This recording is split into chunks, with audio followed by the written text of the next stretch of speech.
আসসালামু আলাইকুম, সবাইকে স্বাগতম। আজকে আমি আইসিটি বিষয়ের রাজশাহী বোর্ড 2023 সালে HTML সম্পর্কিত এই ধরনের একটি উদ্দীপক ছিল, ছোট্ট উদ্দীপক। তো এই উদ্দীপকের আলোকে আমাদের HTML ট্যাগ কীভাবে লিখতে হবে, এখানে কিন্তু লিস্ট ট্যাগ ব্যবহার করে করা হয়েছে, অর্ডার লিস্ট। এবং সাবজেক্ট লেখাটা আমরা হেডিং আকারে লিখব। তো এইখানে প্রথমে আমরা ডক টাইপ HTML দিয়ে শুরু করতে পারি, তারপরে HTML এর ওপেনিং ট্যাগ, বডির ওপেনিং ট্যাগ লিখবো, তাই না? এগুলো তো আমরা নিয়ম রক্ষার্থে লিখে থাকি।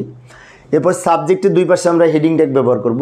তো সাবজেক্টের দুই পাশে H2 ব্যবহার করতে পারি অথবা H1 ব্যবহার করতে পারি।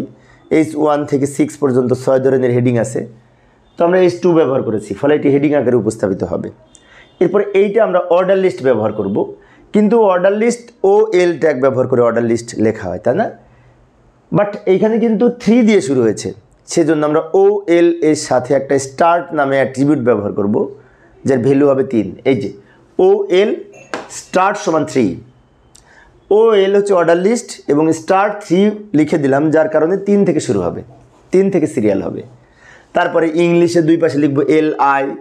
LI দ্বারা লিস্ট আইটেম বোঝায়। বাংলার দুই পাশে LI, আইসিটির দুই পাশে LI এবং OL ক্লোজ করব। তারপরে বডি ক্লোজ করব, HTML ক্লোজ করব, তাই না? Body open, body close. বডির মধ্যে আমরা দুই ধরনের তথ্য লিখেছি, একটা এটা হেডিং আকারে, তাই H ট্যাগ ব্যবহার করেছি, আর মাঝখানে লিস্ট আকারে, তাই OL ট্যাগ ব্যবহার করেছি। এবং যেহেতু 3 দিয়ে শুরু হয়েছে, তাই এখানে আমরা অ্যাট্রিবিউট লিখেছি স্টার্ট, যার ভ্যালু দিয়েছি স্টার্ট সমান 3, মানে কি 3 থেকে শুরু হবে। আশা করি তোমরা এখন পারবে। তো প্রিয় শিক্ষার্থী বন্ধুরা, এই ছিল আমার আজকের আলোচনার বিষয়, ছোট্ট একটি বিষয়, তাই না? আজকে আলোচ্য বিষয় ছিল। তো আমি সামনের ক্লাসে কি করব একটু দেখে যাই।